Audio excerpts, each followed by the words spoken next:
Do I? I are. Don't leave. Don't leave.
Good evening. Jay is out of town tonight, as he was Sunday morning, and enjoying the rain down in Savannah, so with the Bartons, I think. Well, I like to begin with prayer. Jay likes to end with prayer. I think I need God's help to start instead of finish, so if you'll bow with me in prayer. Father in heaven, we thank you for blessing us so richly. Even as we whine and complain about the little stuff that goes on in our lives, we understand that in the big picture we are just blessed without number. And so thank you just doesn't seem like enough, but I thank you tonight. Thank you for Jesus. Thank you for the life that he lived before men. Thank you for the death that he died for all men. And thank you for the example that he left for us to live by. Now, Father, tonight as we look at a portion of the Gospel of Mark, we just pray that the things that I say will be accurate, that the things that we cover might be insightful and help us to all have better days ahead because we apply the principles that are there. We ask that you be with Jay and Diana as they're away and bring them back to us safely. And also ask that those that are our number that we know of that are going through hard times, illnesses, surgeries, that you would just see them through and help us to be the ministers we're supposed to be. We pray this in Jesus' name. Amen. Okay. Do you remember where we were last week?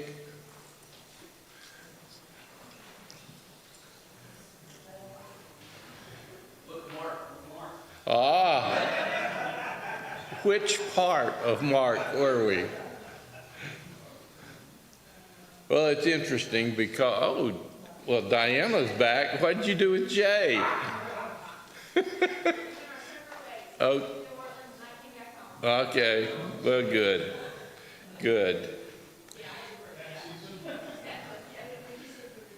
Well, Brother Jay called me about 3 weeks ago, and he said,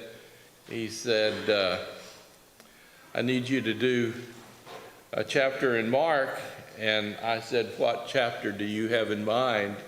And he said, chapter 6. And I said, I'll do it. And Then I said, when would you like for me to do this? And he said, what was last week? Whatever last week was. And I said, okay. And then 2 days later, he calls back and said, I got the dates wrong. You need to do the whatever today is. And so I get here, and he skips chapter 6. So we're doing chapter 6 tonight, and he will do chapter 8 next week because he's already done 7. I need you to remember one thing as we start tonight. There are 4 gospel writers, right? Who are they? Matthew, Mark, Luke, and John. 2 of those people were with Jesus during his lifetime. Who were they? Matthew and John. So how did Mark and Luke get their gospels telling of the life of Jesus? Pardon me? Okay, Mark probably got his from Peter. Some say that he got hold of some of Peter's sermons and tried to put them in order, and then in order to do that, he asked him to fill in the blanks for him so he could write this. Supposition. We think there's a whole lot of markers that say Mark got his from Peter. How about Luke?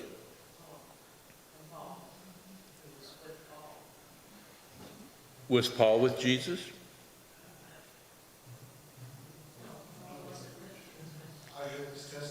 Okay. Luke says at the beginning of his gospel that he carefully researched, and that probably means he read through written documents, he talked to eyewitnesses, he got a lot of information from Paul because they were traveling buddies. But 2 were with Jesus. 2 got their information from other sources, Mark being one of those. And so it is not out of the ordinary, out of reason, that Mark put some things in that were important to Peter. He left some things out that were not as important to Peter. And that's going to play into part of the lesson tonight, okay? We're going to look at 3 sections of chapter 6, not all of it. In fact, about maybe half of it. The first is starting chapter 6, verses 1 through 6. And guys, you all know that I have problems hearing, so if you say something, speak up. But the second thing is I'm having trouble seeing up close, and so I may have to blink a little bit before I get this out. Let's read these first 6 verses. This is just an interesting little happening that Mark puts in. It's covered in Matthew, but not the other Gospels. It says, Jesus left there and went to his hometown. Where is that? Nazareth. Not birth town, where he lived, Nazareth. Accompanied by his disciples, and when the Sabbath came, he began to teach in the synagogue. That was a thing that was offered to different, sometimes traveling evangelists, traveling rabbis, but not all the time. But he began to teach in the synagogue, and many who heard him were amazed. Where did this man get these things, they asked. What's this wisdom that has been given him that he even does miracles? Isn't this the carpenter? That's interesting because some of the Gospels say, isn't this the carpenter's son? I think Luke says, isn't this Joseph's son? Mark chooses to say, isn't this the carpenter? Isn't this Mary's son, the brother of James, Joseph, Judas, and Simon? Aren't his sisters here with us?" And they took offense at him. Jesus said to them, "Only in his hometown, among his relatives, and in his home house is a prophet without honor." He could not do any miracles there except lay his hands on a few sick people and heal them. And he was amazed at their lack of faith.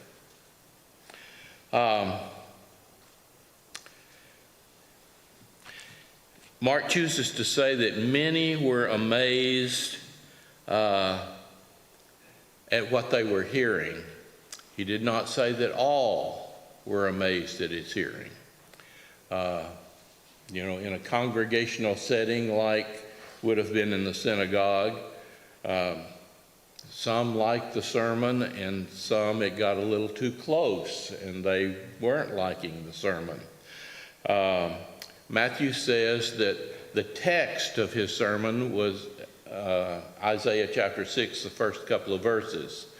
This is fulfilled in your hearing. So, why were they amazed? Verse number 3, where did this man get these things? What's this wisdom that has been given him that he even does miracles? Interesting that they pair wisdom with his ability to do. Tie that for me. Why would the ability to do miracles be paired with wisdom that he had? Joe? Well, the miracle coming to pass was dependent on the receiver's faith. If they didn't have faith and didn't believe, then it wasn't going to happen. Okay. I mean, that's my thing. Everybody that I remember reading about that was part of the miracle. He attributed the miracle happening to their faith. And these people are doubters, appear to be doubters, and faithless, and maybe that's what. How did they know he'd done miracles? That he did miracles? Let me put that in the present tense. How did they know that he did miracles? Because people were talking about it. Okay. They weren't supposed to, but they did. I'm just drawing you out here. The whole text is predicated on he couldn't do any miracles there, so they didn't see it here. So word of mouth, yeah. Maybe they had been present someplace. They had friends, maybe even from some that had been healed.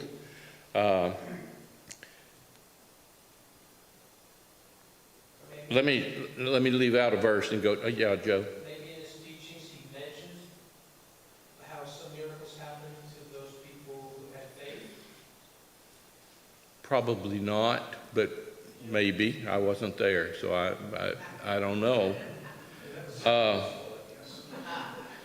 Drop down to the last sentence in verse number 3.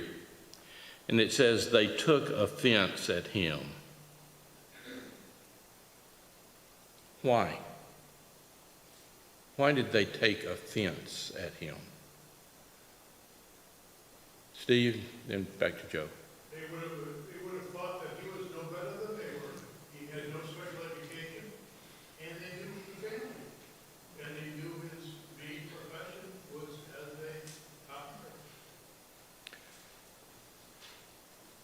The sentence could be, who does he think he is?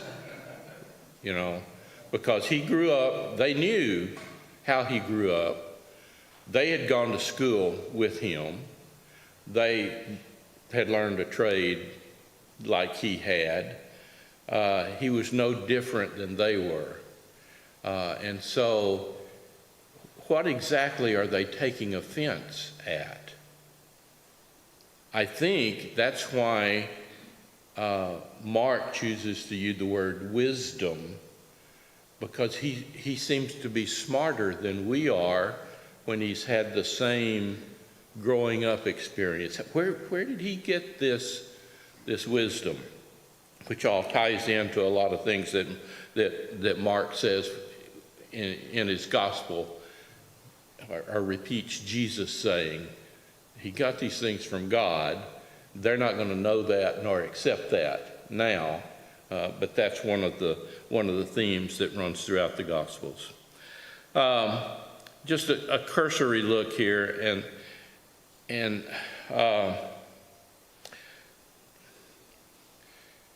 when people identified in biblical times, identified someone else, they would say male or female, this is the son of the father. That was but Mark says, isn't this Mary's son? Which is another little nuance in Mark's gospel that he's going to draw out several times when people charge Jesus with being illegitimate, or people say, are you saying we're illegitimate when we say we're Abraham's children? To say that they were the son of the mother was implying that he was illegitimate.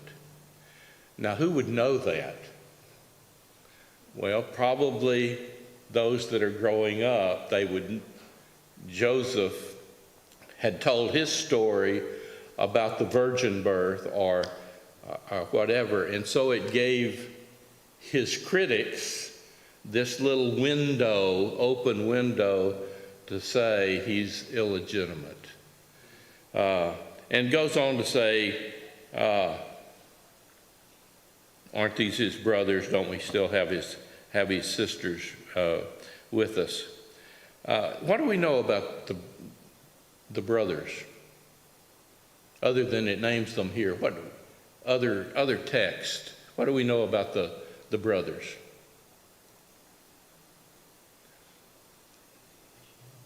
Did they accept Jesus? Okay, so Jesus' statement here, only in his own hometown, among his relatives and his own house, is a prophet without honor. And we have other indications that the brothers originally did not accept him. Just an off the cuff thing. Did they ever accept Jesus? James, how do we know that James did?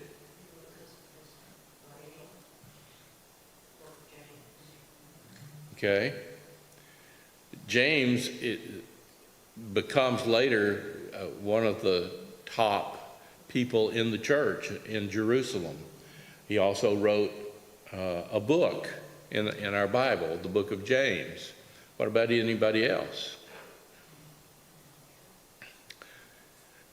The one that is designated Judas, or Jude, also has written a book in the Bible. He does not identify himself as a brother of Jesus, but he does identify himself as a brother of James, which is an interesting thing. So two of the brothers at least changed. I'm fascinated. We shouldn't be in church, I don't think, but I'm fascinated by how many people will judge a person all of their lives by who they were when they were young. And you and I have heard, and you and I probably have said at some place, people can't change. They are who they are. But on the other hand, the whole tenor of the gospel is people changing. Can people change? We've seen it before our own eyes, people who have changed. And so here is his brother. These are the same guys that came to get him, and they said he was crazy. We need to take him home. All right, only in the hometown, among his relatives, and in his own house is a prophet without honor. When we come if you drive in to Myrtle Beach from the south, there's a sign that says, welcome to Myrtle Beach, home of the national champion Chanticleer's baseball team. You know, in a lot of different areas, we're proud of the people that you know, we think they represent us in some way. This is, you know, this is somebody to be admired. Go ahead. Oh, after they make good. Okay.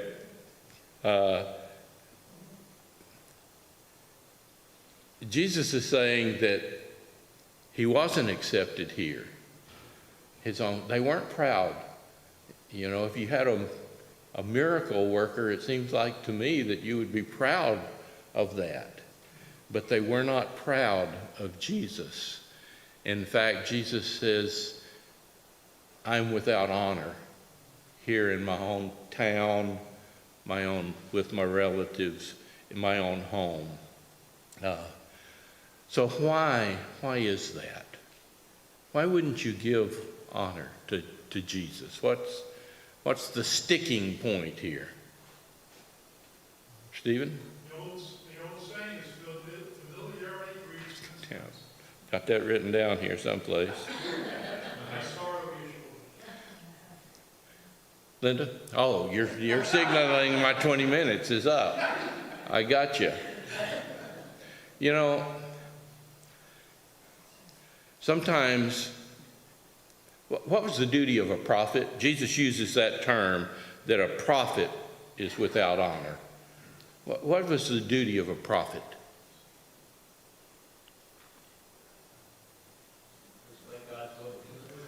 Okay, deliver the word of God, God's will, speak.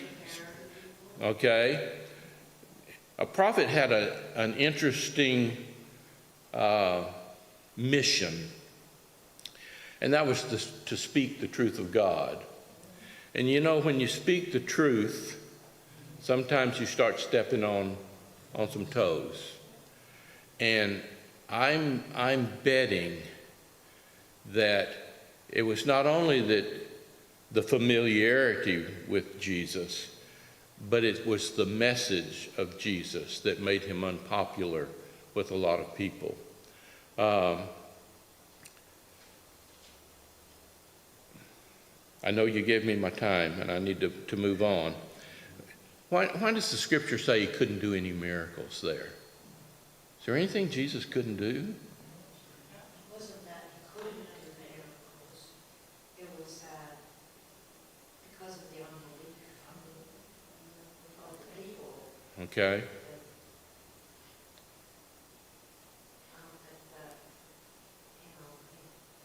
He just felt that. Notice, no, Didn't have any. yeah, he didn't have an audience to do miracles because they didn't like what he said. They were keeping him at arm's length. It's not that Jesus couldn't do miracles. He certainly could. In fact, Mark says he did lay his hands on some people and heal them. That's certainly a miracle.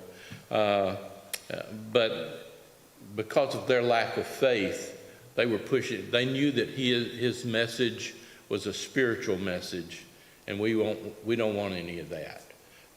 And so he left Nazareth. The second story starts in verse number 30, feeding of the 5,000. This is one of the stories that all four Gospels tell, and I understand that we're looking at the Gospel of Mark this year, but Mark wasn't written in a vacuum, and so it's really helpful, I think, to understand what Mark is trying to get across by understanding what the other writers were saying too. But this is what Mark says. The apostles gathered around Jesus and reported to him all they had done and taught. This is on the heels of Jesus sending out the disciples 2 by 2 on a preaching mission, giving them the ability to heal the sick, to cast out demons. And so they're coming back now, and we're going to have a little session where they shared what went on. Then, because so many people were coming and going that they didn't even have a chance to eat, he said to them, "Come with me by yourselves to a quiet place and get some rest." So they went away by themselves in a boat to a solitary place. I'll forget to say this if I don't say it now. You almost get dizzy in the book of Mark by the times they get in a boat and go someplace. I mean, Mark puts that on nearly every page. They're getting in a boat and going someplace. And so they're getting in a boat. They've gone to a solitary place. But many who saw them leaving recognized them and ran on foot from all the towns and got there ahead of them. On the northern part of the Sea of Galilee, there's just a little fishing village. I mean, kind of like Myrtle Beach, North Myrtle Beach, Little River, Murrells Inlet. I mean, they just, where one stops, another one begins, almost. And so there's all these little towns. When Jesus landed and saw a large crowd, he had compassion on them because they were like sheep without a shepherd. So he began teaching them many things. Matthew says that he also healed all who needed healing, which is an interesting comment that Mark chooses not to give here. Teaching them many things. By this time it was late in the day, so his disciples came to him. This is a remote place, they said, and it's already very late. Send the people away so they can go to the surrounding countryside and villages and buy themselves something to eat. Luke says, Jesus responded, they don't need to go anyplace to eat. Mark chooses not to say that, but the little interaction that's captured in all the Gospels. But he said, give them something to eat. They said to him, that would take 8 months of a man's wages. Now, you think about, we're dealing with 5,000 men. Matthew says, counting 5,000 men, not counting women and children. And so we've got a big crowd. Probably 8 months of my wages wouldn't buy enough food for all these people. But this is, they're assessing the situation and trying to say to Jesus, we can't do that. We don't have the resources for that. They said to him, it would take at least 8 months of a man's wages. Are we to go and spend that much on bread and give them to eat? Jesus said, how many loaves do you have? Go and see. So they found out. How did they find out? I'm just asking. They found out. I'm saying they asked around because they didn't have anything. They're typical with the disciples. They were breadless. Okay? And so they found out, and who turned up? From the other Gospels, it said they found a boy that had 5 loaves and two little fish. Jesus directed them to have the people sit down in groups on the green grass, so that they sat down in groups of hundreds and fifties. Taking the 5 loaves and the 2 fish and looking to heaven, he gave thanks and broke the loaves. Then he gave them to his disciples to set before the people. He also divided the 2 fish among them. They all ate and were satisfied, and the disciples picked up 12 basketfuls of broken pieces of bread and fish. The number of men who had eaten was 5,000.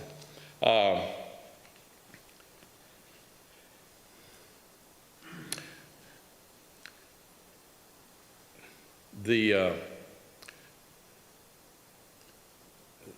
sentence that this whole story is built on is the sentence in verse, 31, come with me by yourselves to a quiet place and get some rest.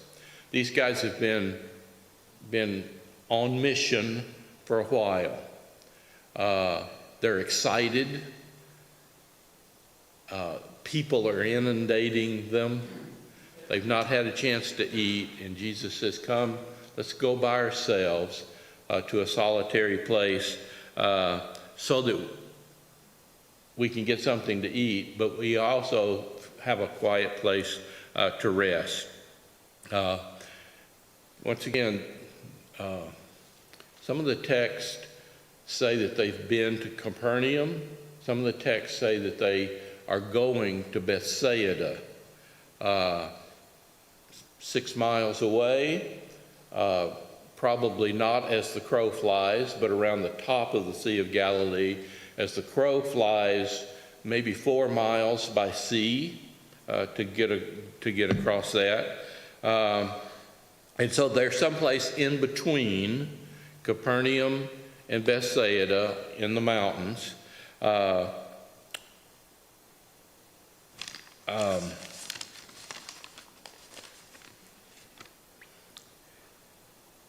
So they're tired. When Jesus landed, he saw a large crowd. He had compassion on them. So the choice is to burn out doing ministry or send the people away so that we can get some rest. That was the original thought, that we're going to go get away and recharge, okay, get some rest. But when the people come, Jesus chooses another route. And so he has compassion on them. He teaches them. He heals, which is typical of a preacher who may burn out. And the choice for us as Jesus followers sometimes is to burn out or rust out.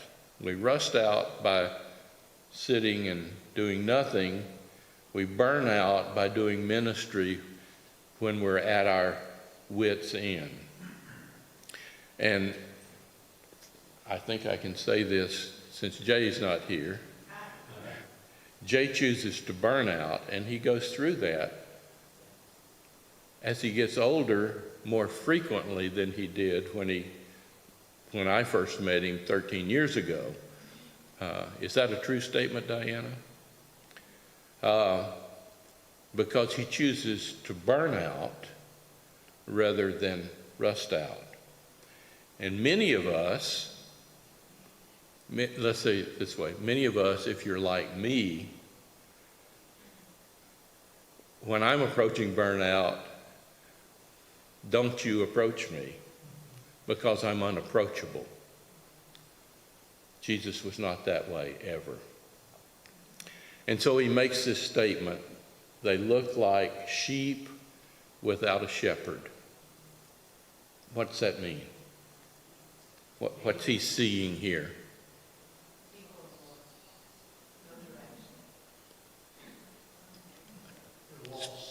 Yeah, they're lost. Okay. Joe? But the fact that they followed him and chased him down, they were seeking. Okay. They were hungry, they needed to be fed. Okay, they were hungry. They were hungry in several ways. Yeah. It's so important to me when I see a statement like that to understand the biblical concept of sheep. And I think that you can look at John chapter 10, where Jesus says that he's the good shepherd. You can look at Psalm 23, which is it's almost been slotted to be a funeral readings, and so you got to have some Bible at a funeral, and so let's do Psalm 23 for the one statement that we misunderstand, even though I go through the valley of the shadow of death. But that's a beautiful description what a shepherd and sheep are. Sheep are about the dumbest animal. They have to have a leader in order to thrive. And so Jesus is looking out here and says, these people need me. They're like sheep without a shepherd. They very definitely need me.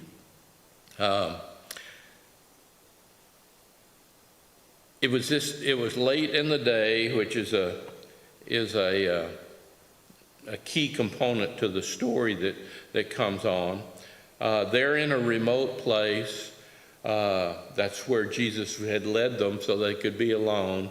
And so there's not a town probably within sight, but they're not far from the villages and towns.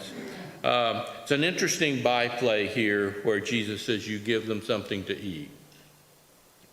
And if I'm on the scene, I see their jaws drop. I made the comment a couple of weeks ago, and another thing that Jay was saying, that sometimes these guys were not able to connect the dots. What had they been doing 2 days prior to this?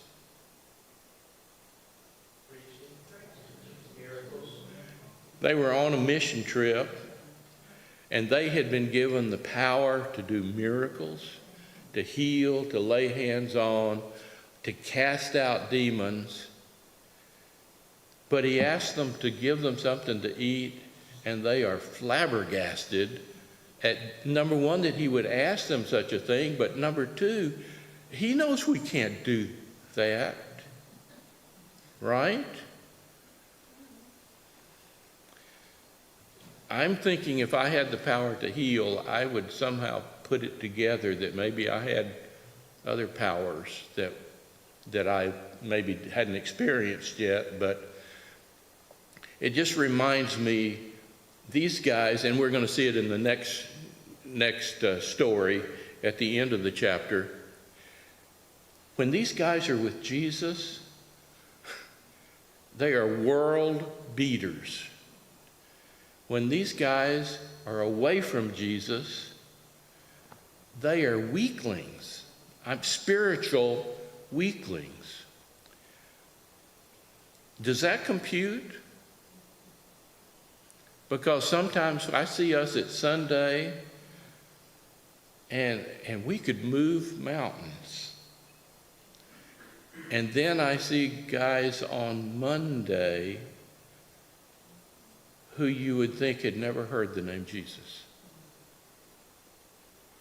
We don't practice what we preach. We don't do what Jesus has said we have the power to do. How many of you have said to this mountain recently to move to the middle of the sea? Just takes a little bit of faith to do that, he says. What? Me? Maybe Steve can do that. Yeah. Something I often quote to Jay is having a form of godliness, but denying the power thereof. Correct.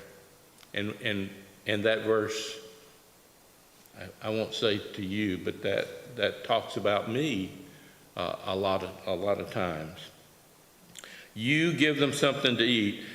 I believe it's in Luke's gospel that Luke says he asked specifically Philip, where can we get something for these people to eat?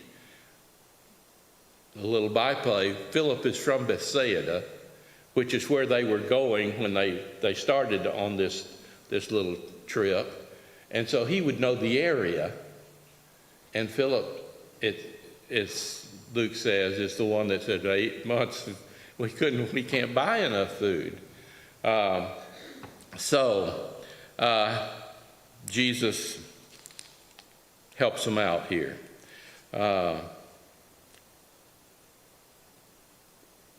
There's just a lot of specificity that Mark goes into and talk about. I get a kick out of it. It says he sat them down on green grass. Why is that? But Mark feels like that's important to know that he sat them down on green grass.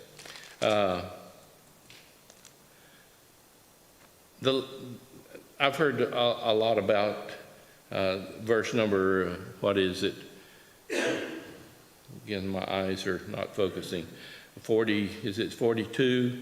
And the disciples picked up 12 basketfuls of broken pieces. Something that's not been pointed out that I saw in my research was that it was typical for people of that time, especially for the men, to wear a belt with a little basket on it to keep their bread to eat if they were going to be where that was needed, kind of like a fanny pack, we would say in our days. And so Mark says, how many basketfuls did they pick up? How many apostles are there? 12. So probably he's just saying they went around and they filled the basket that they had. It was not kosher in Jewish society to leave bread on the ground any place, and so most people came prepared to pick up anything that was left. That was the, or is he being he didn't want to be wasteful and whatever. I think this is just part of Jewish culture that he, when everybody got through, he sent the apostles to pick up what was left and put it in their basket. I realize in the movie that we've been watching at times, it shows huge baskets, which probably was not the case, but that's just an interesting thing. Next story is yeah, Joe? One quick question. You mentioned the green grass. It just goes back to the 23rd Psalm, which says you lead me to green pastures. Uh-huh. In all of the references, they say there were 5,000 men. I saw something somewhere that I want to ask you to think about this. So there were 5,000 men, but they got the bread from the little boys. So can we assume that there were women and children there, but it's the men that go up to get the food? So they may have fed more than 5,000. Oh, yeah. They fed 5,000 families or something. I mean, does that make sense at all?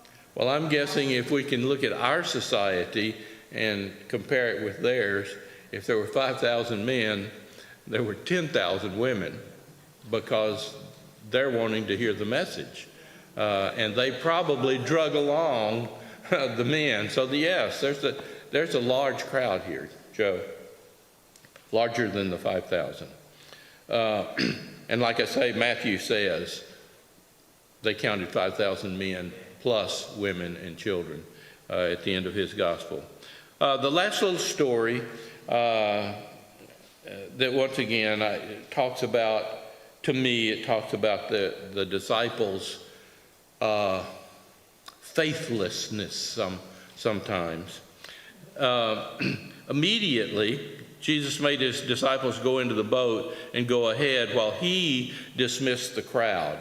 Let me just say, immediately is a word that Mark loves to use. He uses it twice in this chapter, but this time he's got good reason to. In the Gospel of John, John said the people were going to force Jesus to become king, their king. And Jesus wanted none of that. And so he said, go, let's leave here now. And so he dismisses his disciples. They get in the boat again and go ahead of him to Bethsaida while he dismissed. After leaving them, he went up on a mountainside to pray. When evening came, the boat was in the middle of the lake. Let me talk. The Sea of Galilee is prominent. It's a prominent place in Israel. But it wasn't much of a lake. 13 miles long, 8 miles wide. That's a third of the size of Lake Marion. our smallest Great Lake, Erie, this is a 25th as large as, and we've got mountain range. It starts with the Jordan River up in the mountains, and you've got the mountain passes, and the wind comes, it's not just blowing across the plain, it's going across the lake, and sudden violent storms have always been a part of life on the Sea of Galilee. When evening came, the boat was in the middle of the lake, and he was alone on land. Jesus was alone on land. He saw the disciples straining at the oars because the wind was against them. About the fourth watch of the night, he went out to them walking on the lake, and he was about to pass them, but when they saw him walking on the lake, they thought he was a ghost. They cried out because they all saw him and were terrified. Immediately he spoke to them and said, "Take courage, it is I. Don't be afraid." Then he climbed in the boat with them, and the wind died down. They were completely amazed, for they had not understood about the loaves. Their hearts were hardened. Man, there's a lot to unpack there. When evening came, remember, he's already said before the feeding of the 5,000 that it was very late in the afternoon. Send the people away so they can get something to eat, the evening meal. And so when he says, when it got dark, they put the boat out. It says in the middle of the lake. John says they had been rowing for 3 or 3.5 miles in a storm. Now these guys are tired already. They're just going over to Bethsaida, which can't be 2 or 3 miles away from where the miracle took place, the feeding of the 5,000. They don't have far to go. They've been rowing for 3.5 miles in this wind. These guys have got to be exhausted.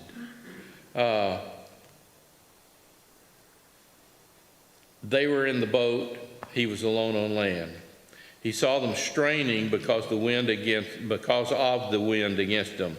Fourth watch of the night. So they've been going for how many hours? The fourth watch is 3 o'clock to 6 o'clock in the morning. They got in the boat in early evening. They could have been going for 6 hours, 7 hours they've been rowing.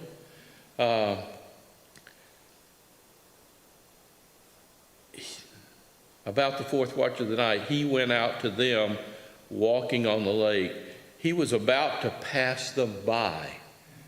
Isn't that an interesting statement? What's going on here? The other Gospels say, are a little bit more direct, that he saw them straining and was going to go down to them. But Mark says they were straining and he was just going to go pass them by.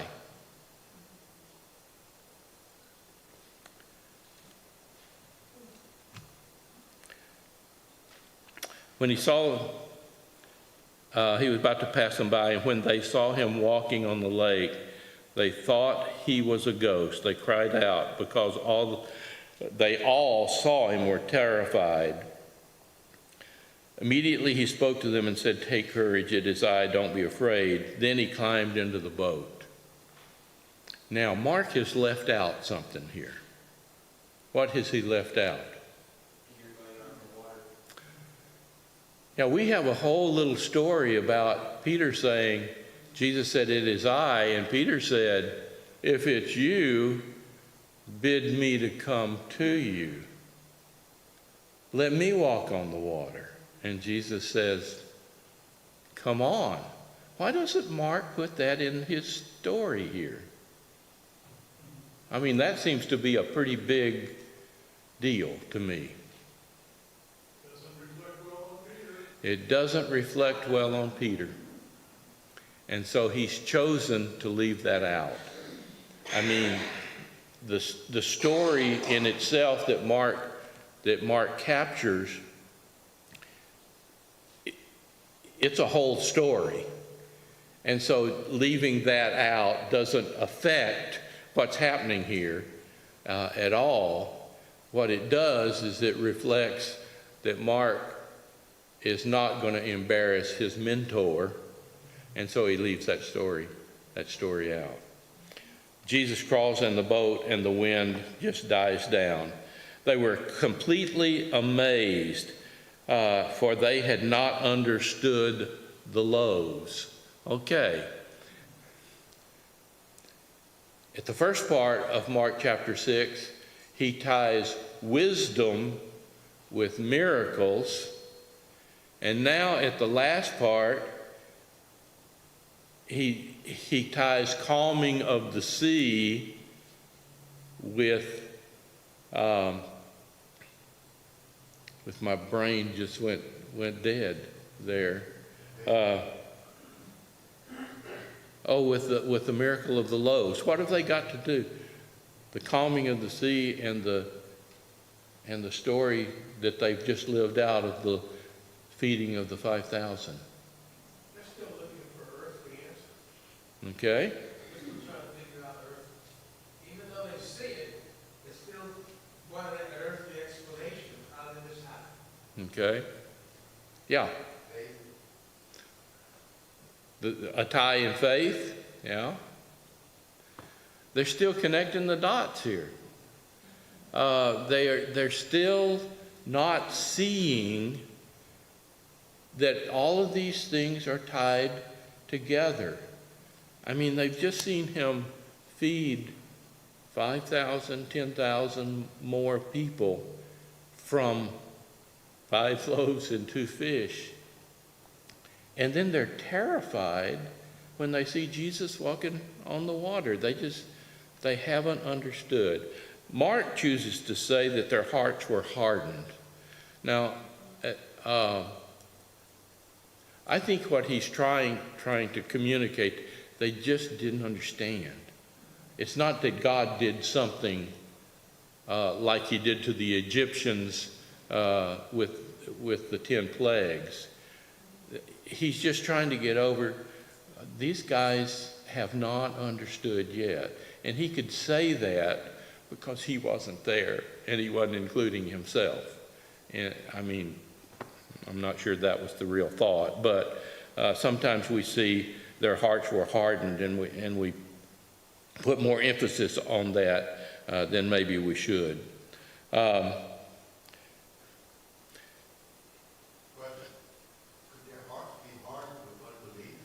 Sure. And I'm sure that in some way he's already said he couldn't do miracles because of their lack of faith. In I think it's John's gospel. Somebody check me out on this. Instead of their hearts were hardened, Jesus asked them, "Why are you so dull? Why are you so dull?"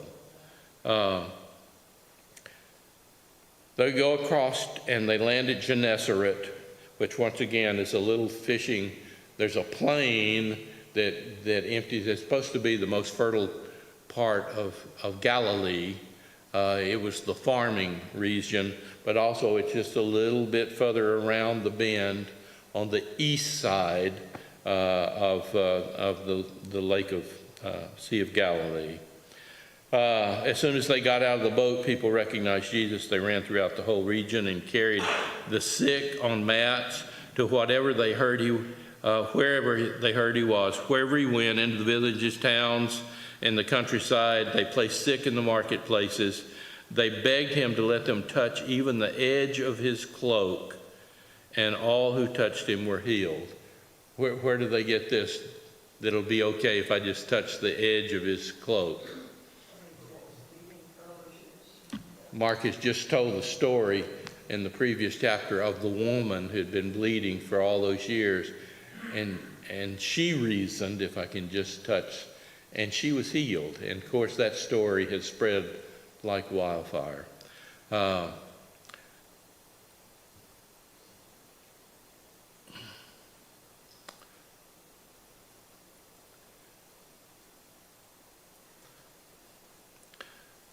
Well, I had a question here. A couple of things that I missed that I figure I would miss. One of the stories or one of the themes in the Gospel of Mark is people rejecting Jesus.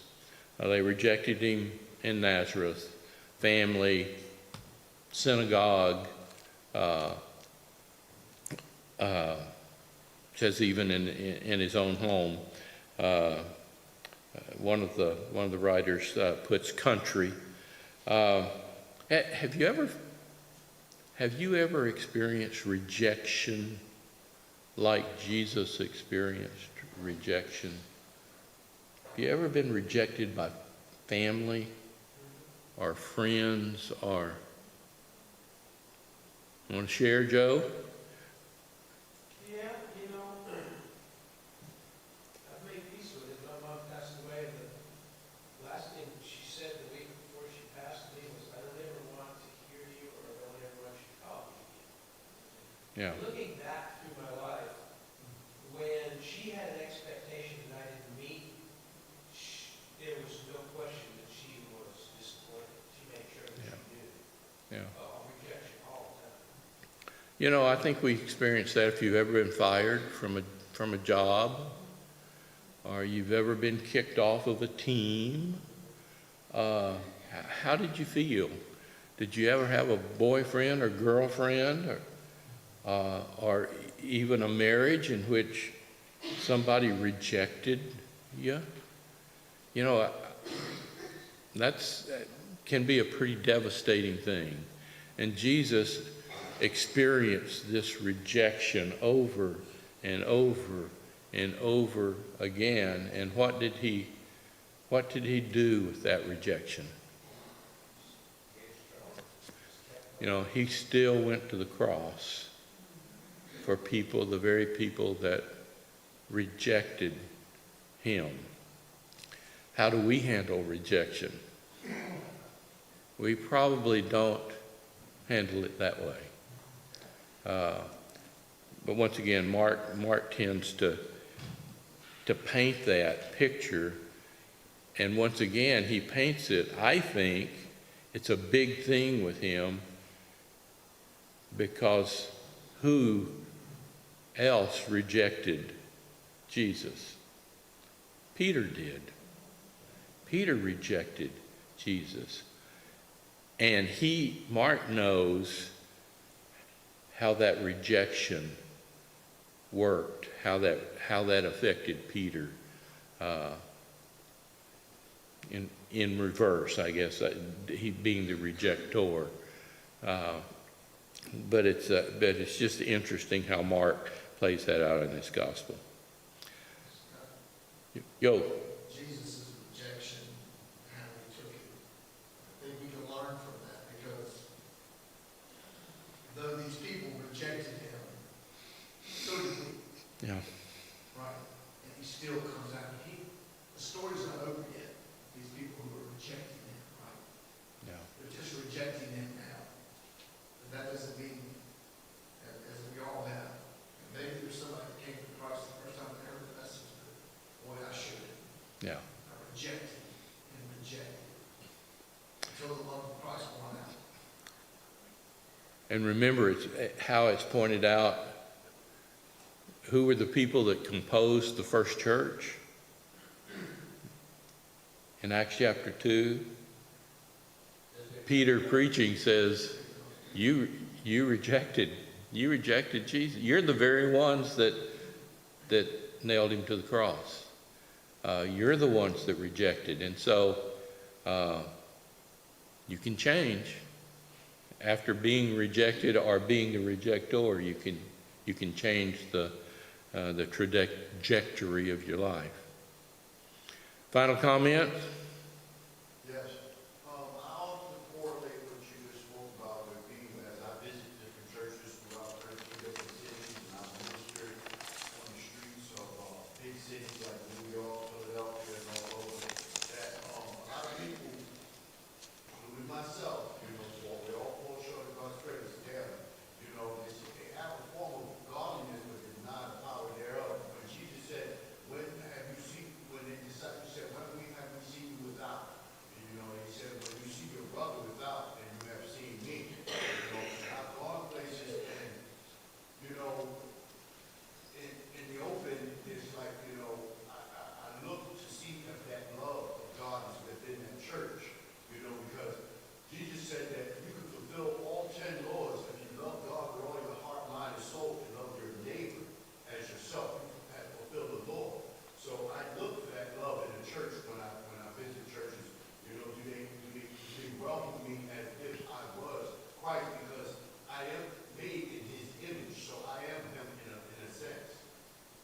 Good. Yeah. Last word, Joe. I think when you talk about the rejection, the difference between Jesus and us is, when Jesus got rejected, he knew that there was something wrong with him. It wasn't because of him, there was a rejection. It was their part and their soul. And the problem with us is, we take it personally and not realize that there's something going on with that person that caused this to happen. Doesn't necessarily mean there's something wrong, something I did wrong. Yeah.